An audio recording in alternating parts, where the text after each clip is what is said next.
오늘 우리는 사도행전 10장 1절부터 33절 말씀을 통해서 포용의 힘이라는 제목으로 함께 말씀 듣도록 하겠습니다. 우리 저번 주 9장 말씀은 누가 주인공이었죠? 사도 바울. 네, 제가 빨리빨리 말하겠습니다. 그냥 불안해서 안 되겠습니다. 사울이라는 사람이 전향 또는 회심한 사건이었죠. 그 사건의 이야기를 사도 바울의 입장에서 듣기보다는 그 이야기를 누가라는 저자가 왜 기록했고 왜 넣었었냐라는 걸 중심으로 살펴봤습니다. 그래서 책의 저자가 사도 바울의 그 회심 사건을 왜 굳이 누가복음, 사도행전 그 가운데 넣느냐를 우리가 살펴봤습니다. 아마도 초대교회는 그 이야기를 통해서 몇 가지 교훈을 하고 싶었던 모양입니다. 그 중에 중요한 것은 하나님께서는 우리 일상에서 일어나는 악조차도 그리고 고난조차도 선으로 바꾸시고 의미를 주시는 하나님이었다라는 사실을 우리는 발견하게 됐습니다. 그 의미를 부여하신 하나님을 통해서 우리는 이 땅에서 견디고 살아낼 수가 있다라는 것을 함께 말씀으로 들었습니다. 오늘 우리는 베드로와 고넬료의 만남의 사건을 통해서 오늘도 누가복음, 사도행전 중간에 왜 고넬료 이야기가 있었는지 함께 말씀을 보도록 하겠습니다. 고넬료는 로마의 백부장이자 이방인이었습니다. 그 사람이 이제 환상을 통해서 베드로와 고넬료에게 환상을 보여주신 하나님을 통해서 그가 이제 기독교로 개종하게 되는 이야기가 오늘 이야기입니다. 근데 사실 너무나도 신비한 이야기죠. 베드로가 환상을 보게 되고 또 마침 고넬료도 환상을 보게 되고 둘이 만나게 되고 그리고 그가 세례받고 개종하게 되는 이야기입니다. 참 신비한 이야기입니다. 근데 우리는 이 신비함에 포커스를 두기보다는 저번 주와 마찬가지로 이 책을 읽었던 사람들에게 무엇을 말하고자 이 이야기를 넣는지를 중심으로 살펴봤으면 좋겠어요. 우리가 앞서 살펴봤듯이 초대교회는 굉장히 혼란을 겪고 있었습니다. 왜 혼란을 겪고 있었느냐? 첫 번째는 구성원의 문제였습니다. 어떤 구성원을 가지고 있다고 했죠? 초대교회는 유대인이면서 예수님을 믿었던 사람, 그렇죠? 근데 그 사람은 히브리어를 쓰는 사람이에요. 근데 유대인이면서 헬라어를 자주 쓰는, 그리고 로마와 또 근접해서 잘 교류하는 사람 중에 유대인인데 예수를 믿는 사람, 그리고 이방인. 그 이방인 중에는 자유인도 있을 거고 노예도 있을 것이고, 그 이방인은 모두가 로마 시민만이 아니라 그 안에는 또 수구디아인이나 다른 민족의 계통의 사람들도 있었습니다. 그렇기 때문에 문화, 인종, 모든 것이 다 혼합되어지는 상황이었기 때문에 그 안에서 기준을 잡기가 매우 어려웠을 것입니다. 꽤 많은 혼란을 겪었을 것이고 그 안에 많은 갈등들이 있다라는 모습을 우리는 바울의 편지의 곳곳에서 살펴볼 수가 있습니다. 그 안의 문제들은 남녀 간의 문제, 계층 간의 문제, 신분의 문제, 그리고 그곳에서 가장 중요한 거는 종교의 행위에 대한 문제, 이런 문제를 가지고 무엇이 옳으냐에 대해서 논쟁을 할 수밖에 없었습니다. 예를 들면 이런 겁니다. 만약에 제가 평생 유대인으로 살았어요. 그러다가 예수님을 믿어서 이제 드디어 교회라는 커뮤니티에서 예배를 드리기 시작했습니다. 근데 고민이 되는 거예요. 분명히 하나님께서는 구약 성경을 주셨고 우리도 구약 성경을 읽고 있고 유대인들도 구약 성경을 읽고 있는데 분명히 구약 성경에서는 제사는 성전에 가서 드리라고 했는데 우리에게는 성전이 없어. 그럼 우린 제사는 어떻게 드려야 되지? 고민이 되겠어요, 안 되겠어요? 당연히 되는 거예요. 이런 문제들, 이걸 어떻게 답변을 주고 어떻게 얘기해 줄 거냐가 초대교회는 가장 큰 문제였습니다. 그 중에 하나의 갈등의 문제의 핵심은 바로 율법에 있었습니다. 그 율법을 어떻게 의미 부여하고 율법을 어떻게 이해할 것이냐가 굉장히 큰 다툼의 문제였고 꽤 큰 고민거리였을 겁니다. 그럼 생각해 봅시다. 오늘 본문에 나오는 이야기는 바로 유대인과 이방인 간의 그 고민과 갈등의 중심에 있었던 율법에 대한 이해 문제를 이 본문을 통해서 또는 고넬료 이야기를 통해서 해법을 제시하는 이야기입니다. 우선 우리 한번 생각해 봅시다. 오늘 본문의 사도행전 10장 28절은 이 글, 사도행전을 기록한 저자가 왜 이 글을 우리에게 읽게 했는지, 왜 기록했는지를 이렇게 말하고 있습니다. 이르되 유대인으로서 이방인과 교제하며 가까이 하는 것이 위법인 줄을 너희가 알거니와 하나님께서 내게 지시하사 아무도 속되게 하거나 깨끗하지 않다 하지 말라 하시기로 라고 얘기합니다. 그럼 이제 초대교회는 이 고넬료 사건을 통해서 유대인이나 이방인과 교제하는 것이 더 이상 위법이 아니다라는 걸 말하고 싶은 하나의 사례이자 이야기겠죠. 그렇죠? 하나의 이야기로서의 사례입니다. 그리고 사건입니다. 그럼 우리는 한번 생각해 봤으면 좋겠어요. 유대인들에게 율법이란 무엇이었을까라는 겁니다. 유대인 중에 제가 몇 번에 걸쳐서 반복적으로 말씀드린 게 있습니다. 성경에서 대부분 율법의 행위다라고 말하는 것은 특정 율법에 제한되어져 있습니다. 첫 번째는 할례, 두 번째는 음식법, 세 번째는 안식일법입니다. 이것이 유대인들에겐 특별했어요. 우리가 상식적으로 생각해 봅시다. 만약에 내가 사도 바울의 입장이에요. 근데 유대인들이 율법을 열심히 지켜요. 화가 나네요. 니네들 율법에 그렇게 너희들에게 중요하지 않아. 율법 지키지 마 라고 말했어요. 근데 이게 너무 아이러니한 거예요. 왜냐하면 유대인들은 율법을 열심히 지켜야 되기 때문에 부모를 공경하고 간음하지 않고 도둑질하지 않고 살인하지 않고 열심히 율법을 지키는데 율법은 너희들에게 오히려 죄의 근원이야. 그걸 지키지 마라고 할 이유가 있을까요? 없을까요? 없어요. 도덕적인 율법을 지키지 말라 부정적으로 말할 필요가 없습니다. 문제는 사도 바울이 율법의 행위에 대해서 부정적으로 말하는 것은 유대인들이 할례를 가지고 음식을 가려 먹는 걸 가지고 안식일을 지키는 걸 가지고 자꾸만 자기들의 특별함을 강조하고 있었기 때문입니다. 예수님을 믿었던 유대인이나 또는 예수님을 믿었던 이방인이나 모두 하나님 안에서 하나인데 바울의 입장에서 하나인데 자꾸만 유대인이면서 예수님을 믿었던 개종자 또는 그리스도인들이 이방인 그리스도인들과 자꾸 벽을 세우는 거예요. 뭘로? 나는 그래도 아브라함의 자손이야. 그걸 어떻게 할 수 있는지 알아? 나는 아브라함의 전통과 같이 나는 할례를 했어. 나는 레위기의 율법에 말한 대로 나는 부정한 음식을 먹지 않아. 그게 너희들과 나의 차이점이야. 내가 아브라함의 자손이라는 것을 이렇게 증명할 수 있어. 바로 아브라함도 지켰던 안식일을 나도 지키고 있어. 이 율법들을 통해서 자기들의 특별함, 선택받음, 우월 의식을 이방인 그리스도인들에게 자랑하고 있었던 겁니다. 바울은 이것에 대해서 부정적이었던 것 같아요. 율법 열심히 지켜서 부모 공경하려는 사람에게 부정적인 게 아닙니다. 할례와 음식법과 안식법을 통해서 유대인으로서 이방인과 자꾸만 차별점을 두려고 하는 것, 특별함을 두려고 하는 것, 우월 의식을 가지려고 하는 게 문제였습니다. 근데 그들이 이 율법, 특정 율법을 열심히 지킨 이유가 뭐냐면요. 아까 말씀드렸지만 자신이 아브라함의 자손임을 증명하고 싶었기 때문입니다. 하나님이 선택한 특별한 조상 아브라함의 자손임을 할례로 음식을 가려 먹음으로 아브라함도 지켰던 할례와 안식일을 지킴으로 자신이 아브라함의 자손의 계통임을 증명하고 싶었던 겁니다. 그렇다면 그들에게 아브라함의 자손이 된다는 것의 의미가 뭐길래 그토록 집착했을까요?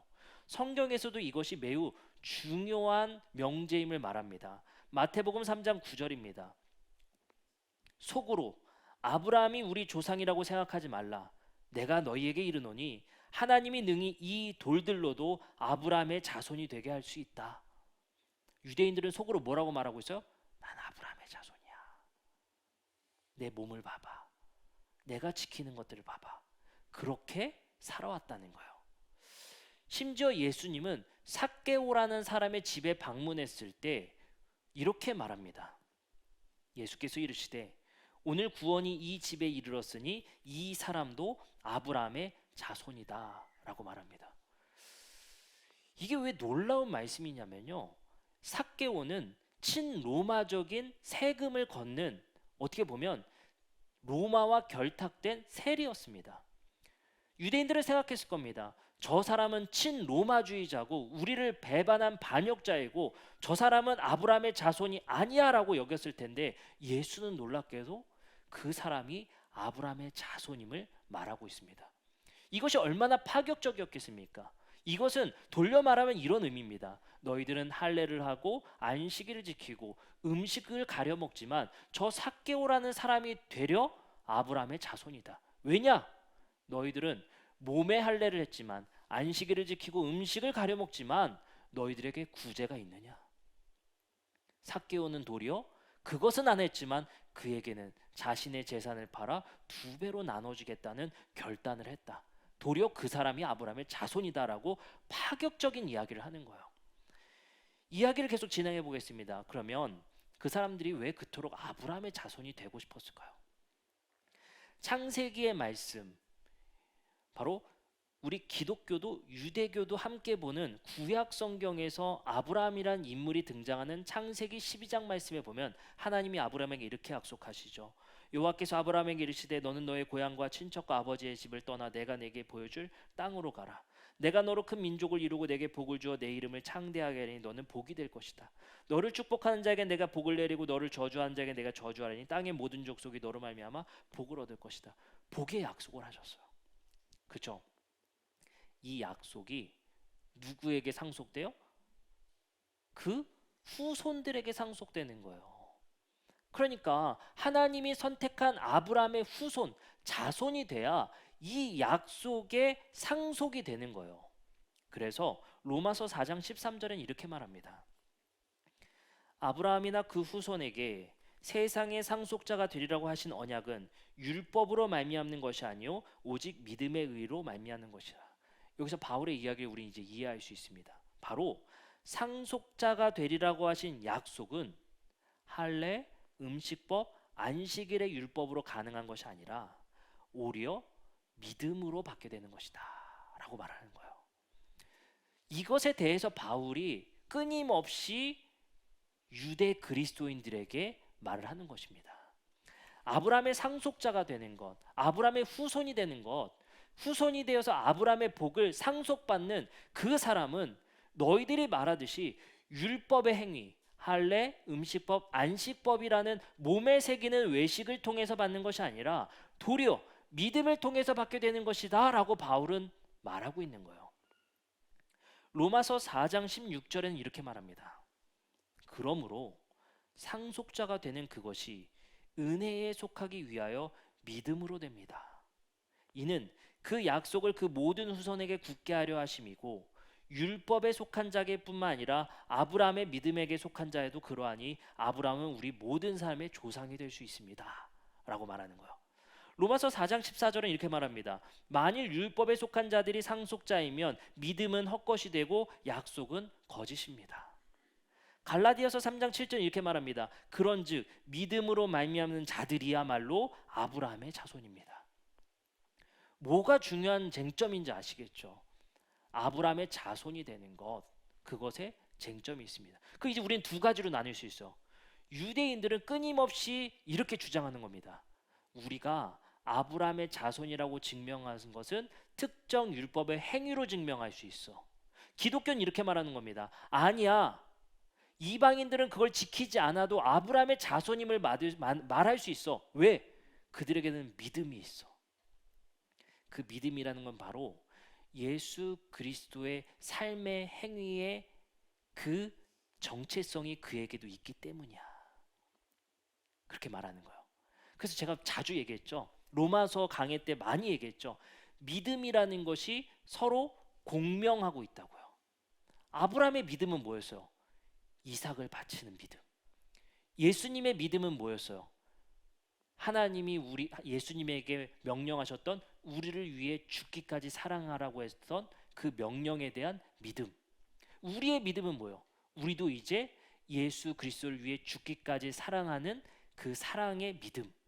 이 세 가지의 정체성의 특질이 공명해야 아브라함의 자손이라고 인정받는 거예요.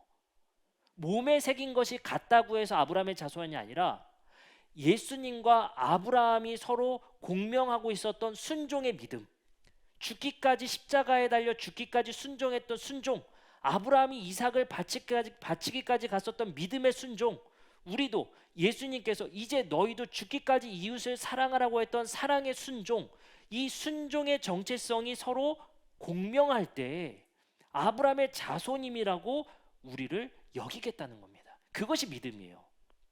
아시겠죠? 저 믿어요라고 확신 갖는 게 아니에요. 믿음의 특질이 공명하고 있어야 되는 거예요.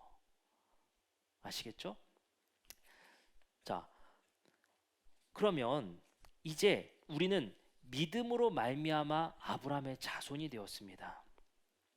아까 말씀드렸다시피 그래서 예수님의 주장은 매우 파격적일 수밖에 없었어요. 아까 우리가 함께 봤었던 삭개오의 사례가 그렇습니다. 누가복음 19장 8절부터 10절에 이렇게 말합니다. 삭개오가 서서 주께 여짜오되 주여 보시옵소서 내 소유의 절반을 가난한 자에게 주겠사오며 만일 누구의 것을 속여 빼앗은 일이 있으면 내 갑절이나 갚겠나이다. 근데 보세요. 삭개오가 언제 여기서 예수님 제가 예수님 믿을게요라고 말한 적 있어요? 아니에요. 삭개오의 고백은 당신의 믿음의 순종의 특징을 그 사람도 보였기 때문에 인정받은 거예요. 그러면 삭개오의 행위는 뭐였습니까? 내 소유의 절반을 가난한 자에게 주겠사오며 누구의 것을 뺏은 것이 있으면 내가 갑절이나 갚겠습니다. 이 특징은 누구의 특징이에요? 예수님의 삶의 특징에 드러났던 삶이잖아요. 그게 삭개오에게 드러나자 예수님이 이렇게 인정해 주십니다. 예수께서 이르시되 오늘 구원이 이 집에 이르렀다. 이 사람도 아브라함의 자손입니다.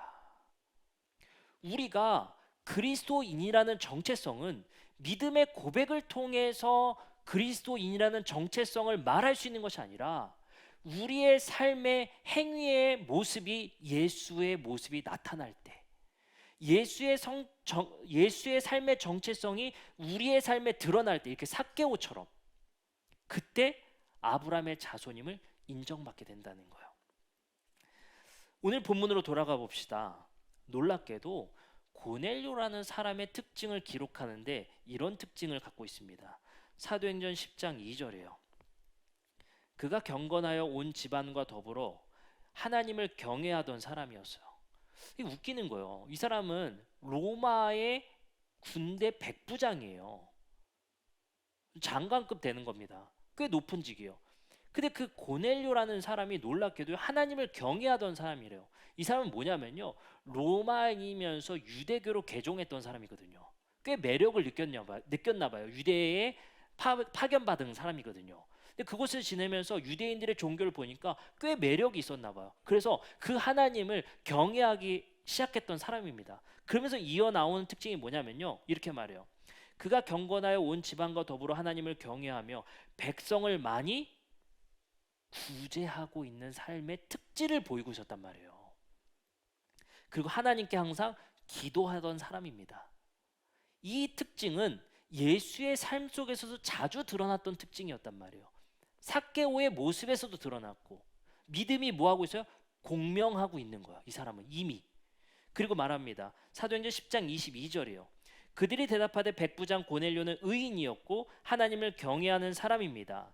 유대 온 족속이 칭찬하더니 그가 거룩한 천사의 지시를 받아 당신을 그 집으로 청하여 말을 들으려 하게 됩니다. 이렇게 말을 하는 거예요. 그는 꽤 칭찬받았던 사람입니다. 자, 그럼 오늘 본문은 결국에 뭘 말하는 겁니까?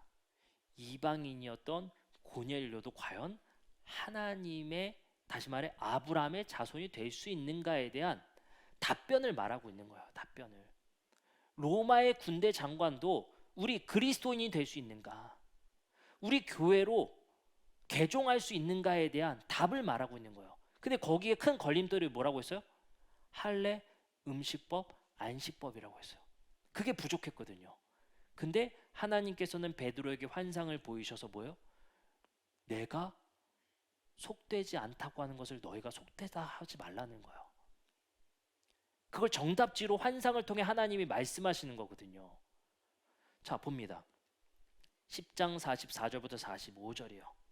베드로가 이 말을 할 때에 성령이 말씀을 듣는 모든 사람에게 내려오시니 베드로와 함께 온 할례를 받은 신자들이 이방인에게도 성령을 부어 주심으로 말미암아 놀라게 됩니다. 뭘 말하고 싶은지 알겠죠? 이 이야기를 통해서 뭐예요? 모든 사람에게 성령이 내려와서 공개적으로 말하고 공개적으로 성령이 고넬료에게 임했어요. 그래서 이방인에게 성령이 내리자 모든 사람이 놀랐대요. 놀랐대요. 자, 그럼 우리는 생각해 봅시다. 이방인도 율법의 행위를 하지 않아도 음식을 가려 먹거나 할례를 받지 않거나 안식일을 안 지켜도 아브라함의 자손이 될 수 있다 없다? 있다를 말하는 거예요. 지금 있다를 말하는 겁니다.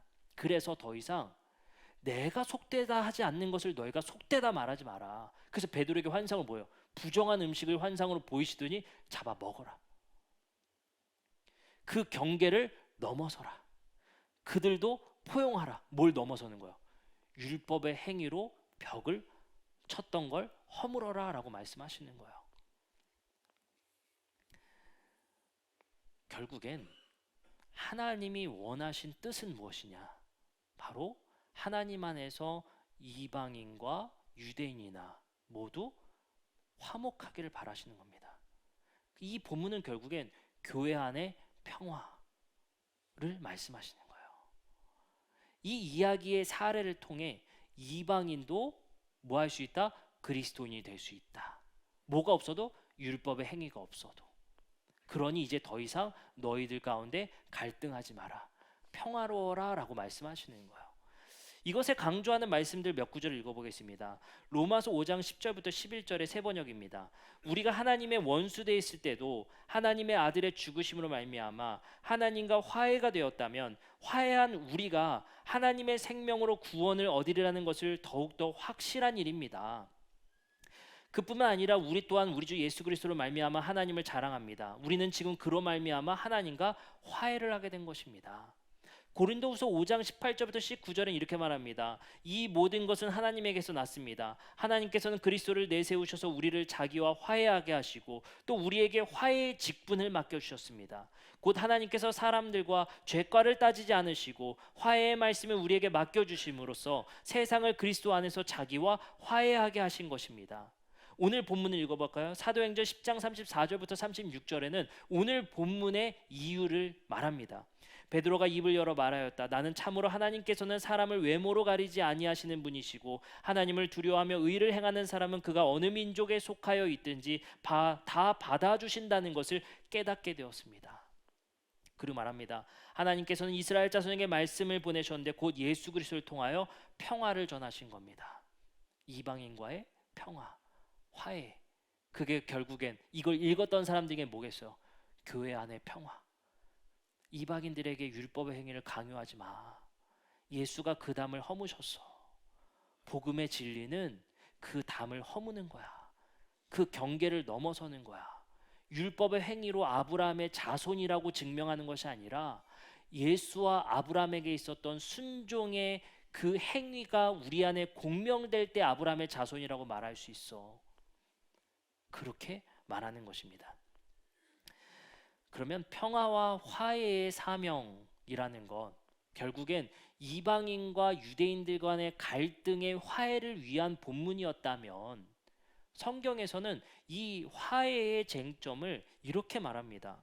마태복음 6장 12절이에요. 주기도문입니다. 예수님께서는 이렇게 기도하래요. 우리가 우리에게 죄 지은 자를 사하여 준 것 같이 우리의 죄를 사하여 주시옵고. 용서거든요. 용서.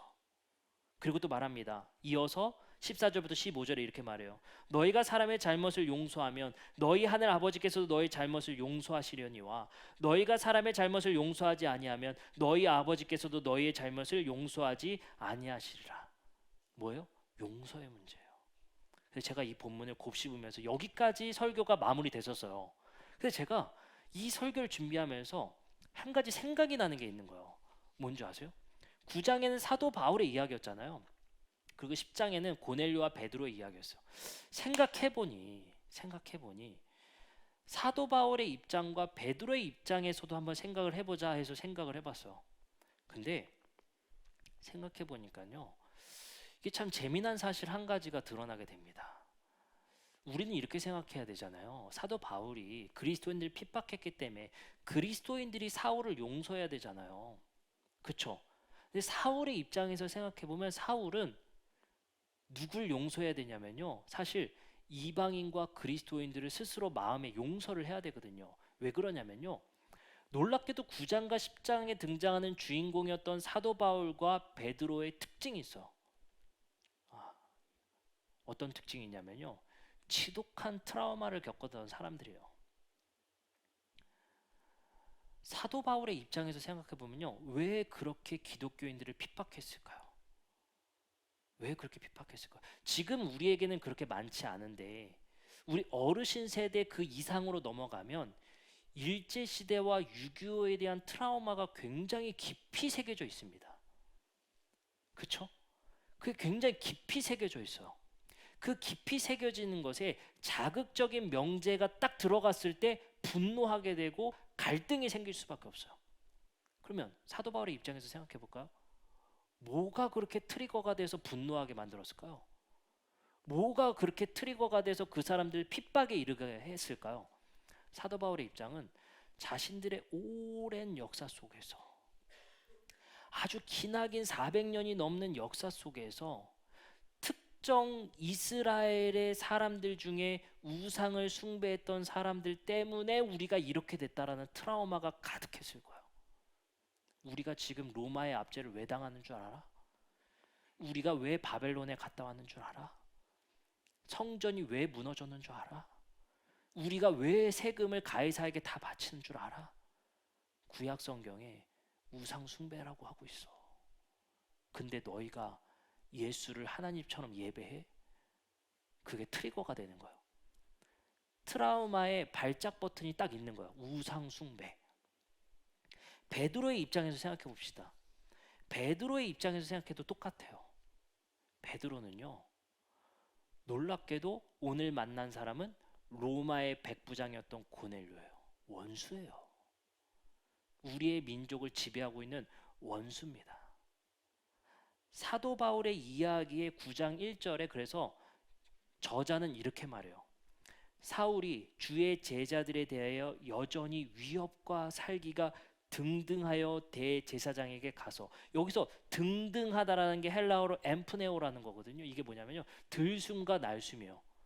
이게 황소처럼 이게 분노를 주체하지 못하는 상황을 말하고 있는 거예요. 이 사람에게 하여금 왜 이렇게 분노 발작이 일어났을까요? 우상 숭배를 트라우마라는 발작 버튼을 눌렀기 때문이에요. 베드로는 뭘까요? 예수를 믿었지만 자기 안에 발작 버튼이 있어요. 뭔지 아세요?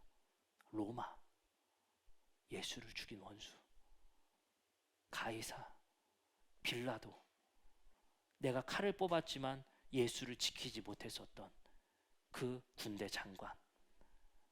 그게 마음 깊이 트라우마로 남았을 겁니다. 어쩌면 그는 예수의 삶 속에서 배웠지만 스스로 거절했을 거예요. 저 사람들은 아니었으면 좋겠어. 저 사람들은 예수의 마음과 정신을 가진 나조차도 받아들여지지 않았으면 좋겠어. 그래서 아마 베드로는 3번의 환상이 임했음에도 불구하고 스스로 거부했던 것 같아요. 그래서 사도행전 10장에는 특정 지명을 강조합니다. 10장 1절에 세 번역이에요. 가이사랴에 고넬료라는 사람이 있었는데 그는 이탈리아 부대라는 로마 군대의 백부장이었다. 근데 어디요? 가이사랴라는 유대 총독부가 있는 지명입니다. 그곳의 백부장이에요. 10장 24절에 이렇게 말해요. 이튿날 가이사랴에 들어가니 고넬료가 그의 친척과 가까운 친구들을 모아 기다리더니, 여기 가이사랴라는 것이 로마 장관들의 총독부가 있는 곳이기 때문에 뭐 기가 막히게 지어놨어요. 콜로세움도 있고. 그곳에 가서 고넬료와 베드로가 만나게 된 거거든요. 베드로의 상황은 자기가 겪었던 일의 트라우마를 지금 넘어서야 되는 상황이에요. 이게 지금 그거를 수용하고 용서해야 되는 상황이거든요. 누구처럼? 사울처럼. 그리고 베드로. 둘 다 그 트라우마를 극복하고 넘어서야 되는 상황을 지금 본문에서 얘기하고 있는 겁니다. 10장 28절에 이렇게 말해요. 이르되 유대인으로서 이방인과 교제하며 가까이 하는 것이 위법인 줄 너희도 알거니와 하나님께서 내게 지시하사 아무도 속되다 하거나 깨끗하지 않다 하지 말라 하시기로. 근데 이게 참 재미난 일이 한 가지 또 있어요. 뭐냐면 베드로가 예 주님 제가 잘못 생각했습니다. 아니에요.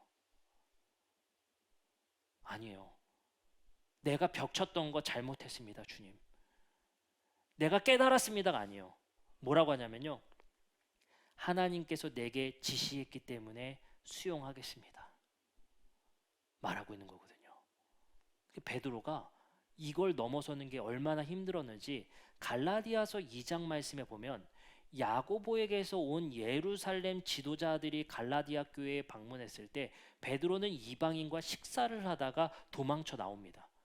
그걸 가지고 바울은 네가 유대인으로서 유대인답게 살지 않고 이방인으로서 이방인답게 살지 않는 그 애매모호한 태도를 분노하고 그에게 정죄하게 됩니다. 베드로는 끝까지 그 트라우마를 극복하기가 어려웠던 사람 중에 한 명이에요. 제가 이 말씀을 고민하면서 이런 생각을 해보게 됐습니다. 용서란 무엇인가? 제가 우리 청년부가 나들목 선교회가 토요일 3주간의 과정을 가졌어요. 용서와 관계에 대한 세미나를 3주간에 걸쳐서 했습니다. 교회는 예수님의 가르침에 따라 용서하고 포용하고 또 수용하고 경계를 넘어서고 구제하고 사랑하고 늘 교회는 말했어요. 근데 제가 그렇게 긴 목회는 아니지만 목회를 20년간 집중해서 하면서 늘 제 안에 공허한 게 있어요. 뭔지 아세요? 어떻게 용서해야 되지? 성경의 진리의 말씀은 우리가 어떻게 살아야 될지를 우리에게 지표로 말씀하고 계시나 방법론적으로 저 사람을 도대체 어떻게 용서해야 돼? 용서하라는데. 그러니까 성도들은 늘 고민하고 갈등할 수밖에 없어요. 어떻게 수용하라는 거야, 저 사람조차도. 그거는 교회가 별로 말해주질 않아요. 그래서 이번 청년부 세미나 때는 그 방법에 기질적으로 여러 가지 상담학 소장님을 불러서 어떤 기질에 맞게 어떻게 용서하고 관계할 수 있는지, 어떤 언어를 써야 되는지를 방법론적으로 배우는 시간들이었습니다. 교회는 이런 것들을 늘 수용해 줘야 돼요. 어르신과의 대화 방법, 젊은이들과의 대화 방법. 우리 교회가 2023년 4년 나를 넘어서는 것을 주제로 삼았던 이유가 바로 이겁니다. 우리 권사님들, 집사님들, 장로님 세대는 끊임없이 청년들과 소통하는 방법에 대한 세미나를 듣고요. 청년들은 세대를 넘어서 공감하는 방법의 세미나를 듣고 이것은 늘 교회에서 말했어요. 넘어서자. 제가 얼마나 말했습니까? 지금 6년이에요 벌써. 근데 성경은요. 어떻게 할 수 있는지를 말씀하진 않으세요. 아주 단순하죠. 성령이 임하시면 할 수 있대요. 해보세요. 도저히 안 돼.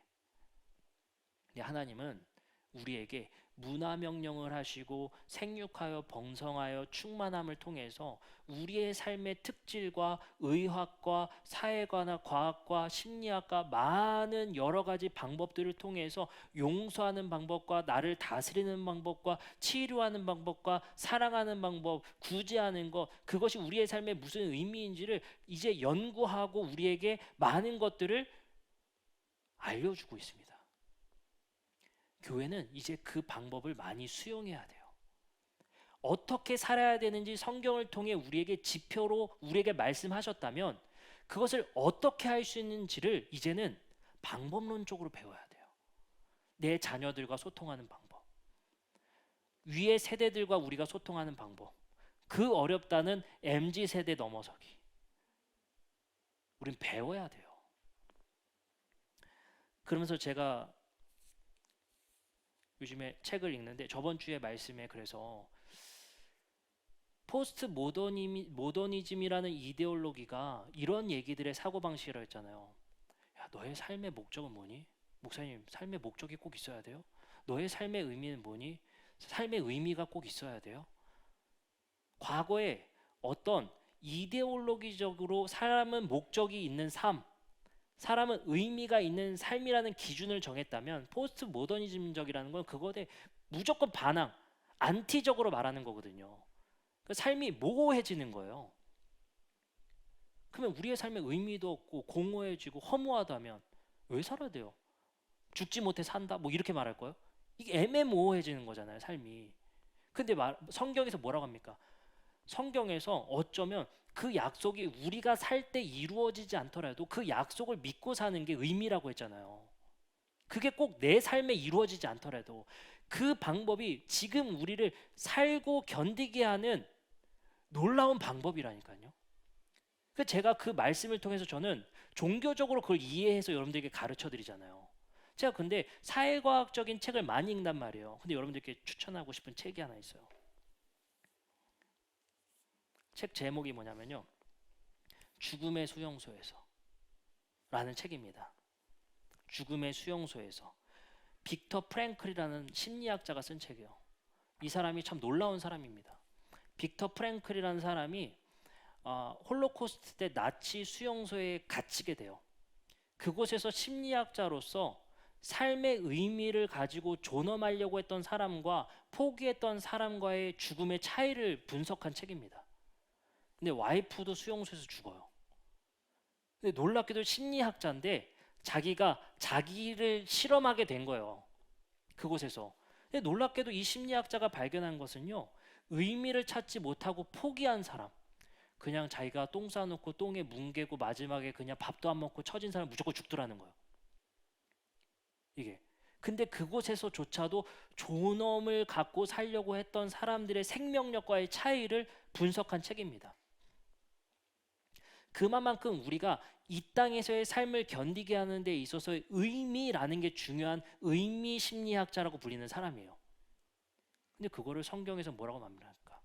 우리에게 끊임없이 삶의 의미를 하나님께서 부여하시는 거잖아요.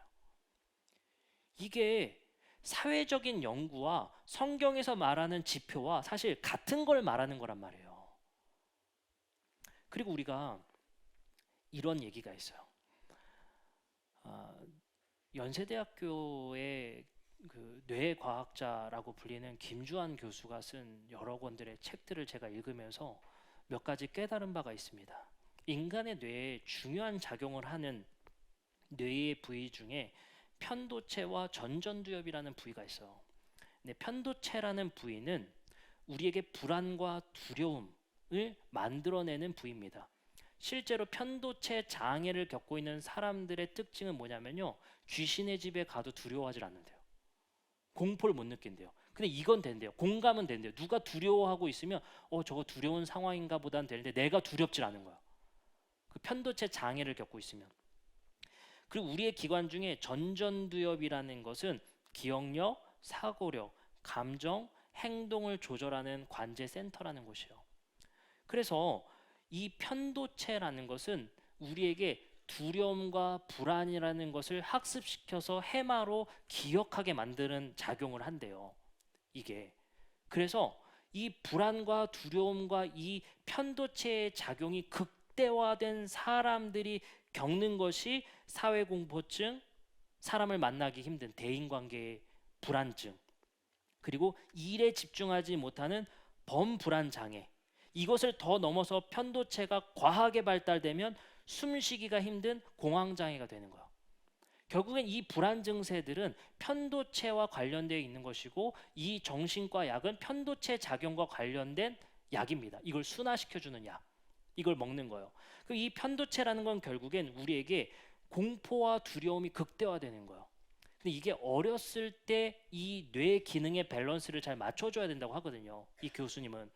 근데 제가 이런 생각이 드는 거예요. 뭐냐면 이게 진화론적인 입장에서도 이게 꽤 의미가 있어요. 우리가 고대 시대에는 이성과 합리보다는 뭐가 중요했어요? 촉이 중요했대요. 촉, 감각. 사자가 올 것 같아. 이때는 뭐냐면요, 이성적으로 판단하는 게 아니라 몸의 공포, 두려움, 촉이 중요하단 말이에요. 그다음에 인간은 수십 년, 수백 년을 살아오면서 우리의 뇌에 자연적으로 편도체가 굉장히 발달될 수밖에 없었던 뇌 구조라는 거예요. 뇌 사회가 바뀌었죠. 이 사회가 바뀌면서 어떻게 됐어요?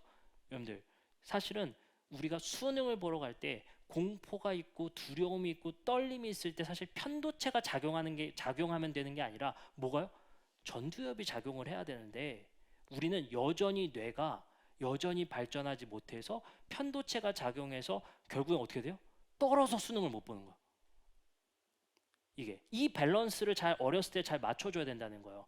이런 사람이 있죠. 야구 선수인데 연습 투구 때 진짜 잘해요. 근데 2사 말루 때 등판은 꼭 안타를 맞아요. 그 사람 뭐라? 멘탈이 약하다는 거예요. 이런 사람들이 심리치료를 이 편도체 작용을 순화할 수 있는 심리치료를 받는 거거든요. 근데 심리학자들이 뇌과학자들이 말하는 건 뭐냐면 이 편도체의 작용의 극대화를 멈추려면 방법이 있어요. 뭐냐면 오히려 전전두엽을 발달시키는 방법밖에 없다는 거예요. 근데 그 발달 방법을 이제 과학자들은 이렇게 말해요. 두 가지 꼭 해라. 걷기와 글쓰기를 해라 라고 말하더라고요. 걷기와 글쓰기. 그 걸으면서 그리고 글쓰기를 하면서 전전두엽이 꽤 활성화된다는 것을 과학적으로 증명된 얘기래요. 근데 이거보다 더 중요한 게 있는데 그게 뭐냐면요. 놀랍게도 편도체의 활성화를 줄이고 전전두엽을 활성화시킬 수 있는 방법에 바로 6가지 감각이 있는데 용서와 연민과 사랑과 수용과 감사와 존중의 훈련이라는 거예요. 이 훈련이 우리 안에 습관화되고 받아들여질 때 편도체의 활성화가 줄어들고 전전두엽의 활성화가 극대화되더라는 거예요. 그럼 우리는 생각해 볼 수 있는 것 같아요. 뭘 그리고 우리는 알 수 있습니까? 어쩌면 저는 이렇게 생각한 거예요. 과거부터 꽤 오랜 기간 20대의 청춘을 뭐에 붙잡혀서 살았냐면요. 제가 예전에도 말씀드렸잖아요. 저희 부모님이 목회하시는 교회가 어려워지면서 제 안에 마음에 원수가 있는 거예요. 어쩌면 저는 그 원수의 목을 붙들고 20년을 살았던 것 같아요. 짧게는 10여 년을 이 목을 못 놓고 살았던 것 같아요. 제가 열심히 사역해야 되는 이유, 공부해야 되는 이유, 성공해야 되는 이유가 다 여기에 있었던 것 같아요. 이 목을 붙들고 내가 잘 돼야 됐던 이유가 다 여기에 있었던 것 같아요. 근데 생각해 보니 제가 우리 와이프 만나고 결혼하고 이 생활을 하면서 그런 생각이 드는 거예요. 이게 내가 이 사람의 목을 붙들고 용서하지 못해서 이렇게 살아가고 있는데 이 작용이 다른 사람에게도 영향을 주고 피해를 주고 있는 거예요. 이 영향들 때문에 저에겐 하나의 이게 트라우마이기 때문에 그래서 그 사람들에게 똑같이 이 피해를 반복하게 됩니다. 근데 놀라운 것은 뭐냐면요. 저는 하나님을 위해서 하나님이 말씀하셔서 결국엔 끝끝내 용서를 했거든요. 근데 이 목졸림을 놓고 나니 제가 무슨 생각이 든 줄 아세요? 이 사람을 목조르고 있었던 게 아니라 나를 목조르고 있었던 거예요. 나를 놓아주지 못하는 거예요. 나를 괴롭히고 나를 고통스럽게 하는 거거든요. 삶의 목적을 거기에 가둬두고 저는 끊임없이 편도체를 자극하면서 제 목을 목조르고 사는 거예요. 어쩌면 용서는 나를 놔주는 겁니다. 나를 놔주는 거예요. 그러면 우리는 생각해 볼 수 있어요. 바울과 베드로는 어떻습니까? 어쩌면 하나님 내가 잘못했습니다. 회개합니다가 아니라 자신들의 역사 속에서 겪었던 트라우마 속에서 나의 목을 조르고 있던 것을 하나님이 놓으라는 거예요. 그래서 제가 여기서 이걸 깨달은 거예요. 저는 인생의 신학과 종교의 행위에 있어서 뭘 깊이 생각할 수밖에 없었냐면요. 하나님을 위해서, 아버지의 이름을 위해서였거든요. 지금까지. 근데요, 제가 이 사회과학적 여러 가지 실험과 여러 가지 논문들을 읽으면서 생각한 게 뭐냐면요. 주님께서 명령하셨던 용서, 연민, 사랑, 수용, 포용, 감사, 존중은 하나님이 우리에게 명령하신 이 이야기들은 하나님을 위한 일이 아니라 나를 위한 일이었더라고요. 나를 살게 하는 일이었더라고요. 저는요, 하나님을 위해서 구제하는 줄 알았어요. 그렇게 말씀이 써 있으니까 하라고 하니까잖아요. 지시고 명령이니까 저는 그걸 지켜야 되기 때문에 열심히 지켜왔어요. 근데 돌아보니까 그게 나를 살리는 일이었더라고요. 하나님이 우리에게 이 명령을 하신 것은 하나님을 위해서가 아니라 우리가 이 땅에서 살게 하는 힘이었어요. 놀랍게도 이 명령들은 우리를 조금 힘들게 하고 아프게 하고 어렵게 하고 도대체 이 일을 언제까지 해야 돼?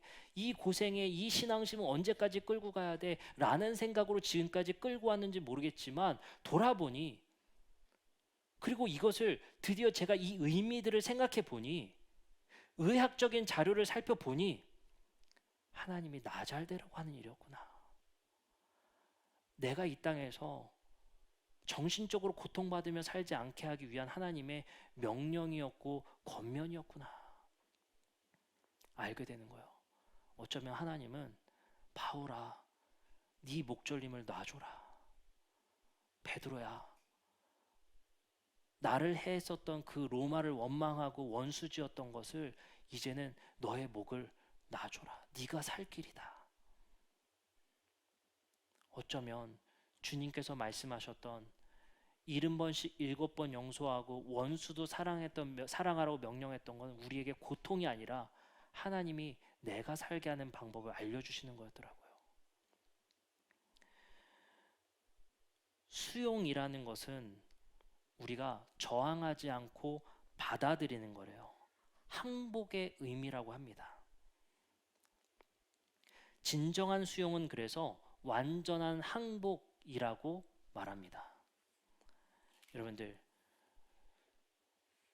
우리의 삶에 나에게 닥친 고난, 아픔, 힘듦, 성경은 이렇게 말해요. 전 정말 짜증나고 받아들이기 어렵거든요. 감사해. 감사하게 생겼습니까, 진짜? 그 상황에? 근데 그게요, 나를 살리는 일이었더라고요. 완전한 항복의 삶을 살아라. 바울이 뭐라고 고백합니까? 이제는 내가 사는 것이 아니요 내 안에 그리스도께서 사는 것이다. 나를 따라오려거든 십자가를 지고 자기를 부인하라. 완전한 항복을 요구하세요. 그게 수용이거든요. 우리의 삶에 받아들이는 삶, 그게 우리가 사는 힘이에요. 많은 암 환자들이 그렇대요. 암의 그 발전 속도, 그것이 전이되는 속도가 그 암을 이제는 내 것으로 받아들이는 사람과 그것을 받아들이지 못하고 Why me? 라고 외치는 사람과 전이의 속도가 확연히 차이가 난다고 합니다. 우리의 삶에 닥친 일들을 수용할 수 있는 수용력과 그거를 Why me? 왜 지금?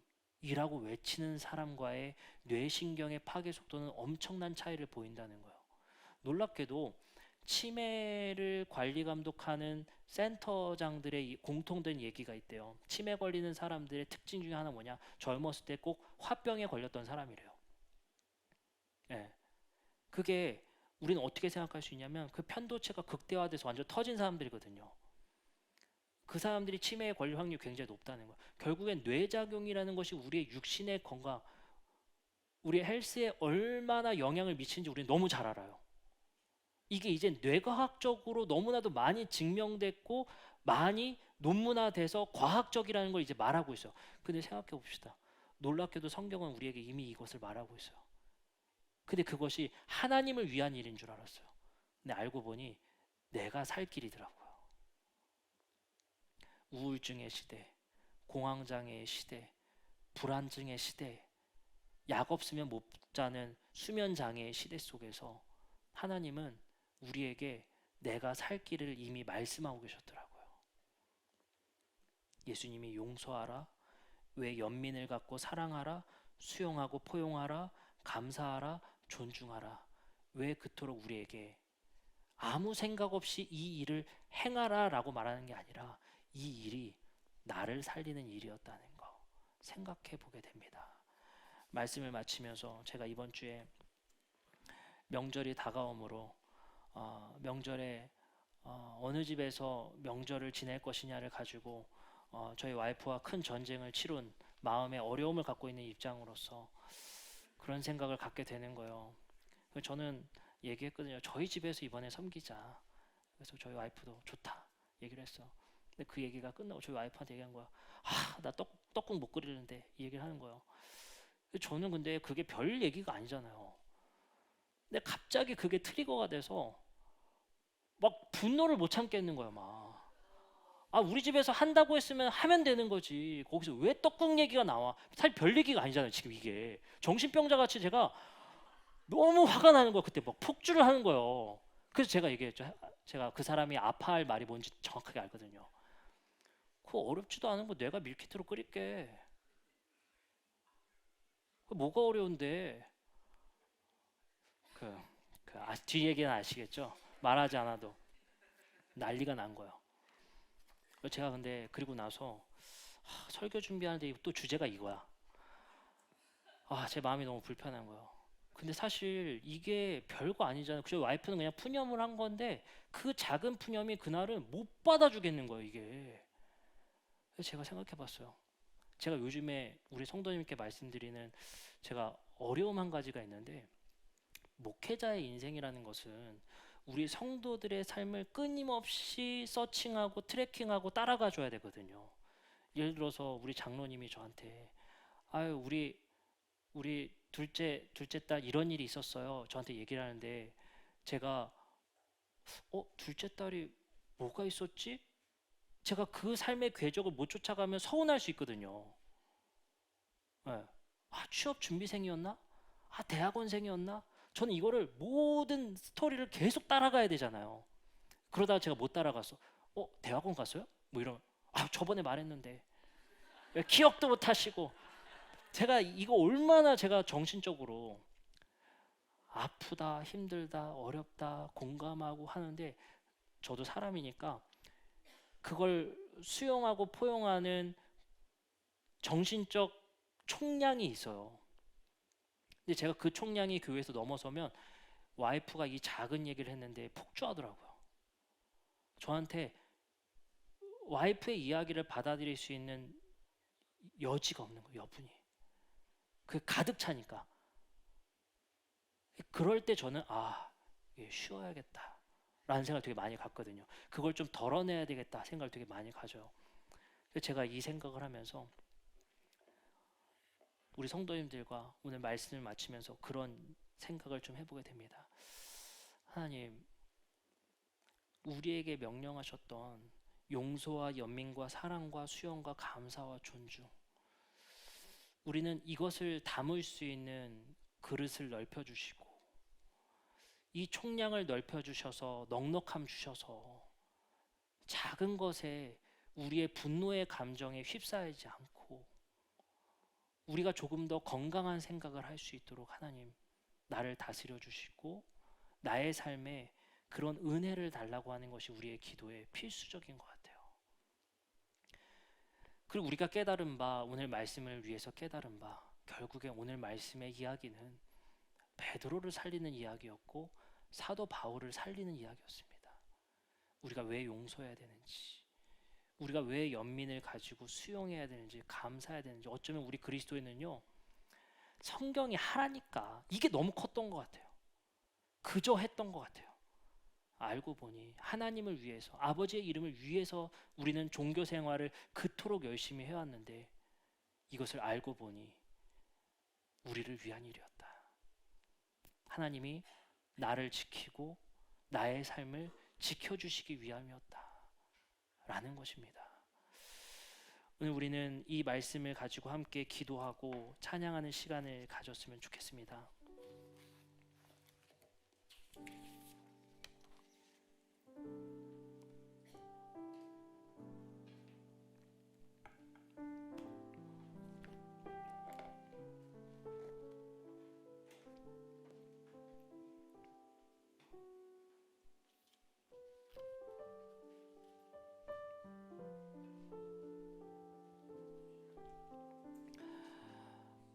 저는 성경을 읽고 하나님의 말씀을 묵상한다는 건요, 우리의 삶의 스토리텔링이 바뀐다고 생각해요.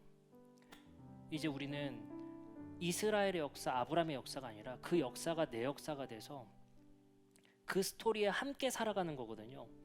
그럼 우리가 자아라는 것은요, 의식이라는 것은 끊임없이 우리의 삶의 머릿속에 스토리텔링을 끊임없이 하는데 그게 늘 부정적이고 누군가를 죽이고 싶은 아픔이고 고통이고 분노이고 우리 안에 그 의식의 스토리텔링이 늘 부정적인 의식에 휩싸여 있다면 하나님, 나의 의식의 스토리텔링에 용서와 연민과 사랑과 수용과 감사와 존중의 스토리텔링이 우리 안에 일어날 수 있도록 하나님, 내 안에 불안과 걱정과 염려를 자극하는 작용들을 줄여주시고 내 안에 하나님께 감사함으로 그리고 용서하는 마음과 수용하고 포용하고 내 안에 완전한 항복으로 내 안에 받아들일 수 있는 마음, 넉넉함, 여유 우리에게 허락하여 주시옵소서. 또한 그 삶이 우리를 살리는 일임을 오늘 깨닫게 됩니다. 하나님, 그것이 온전히 하나님을 위한 일인 줄 알았는데 하나님의 명령을 따르는 것이 우리를 위한 일이라는 것을 이제 우리는 깨닫게 됩니다. 오늘 우리가 함께 찬양하고 기도하실 때 하나님, 우리에게 이러한 마음 함께 달라고 기도하며 나아갑시다. 함께 찬양하시겠습니다.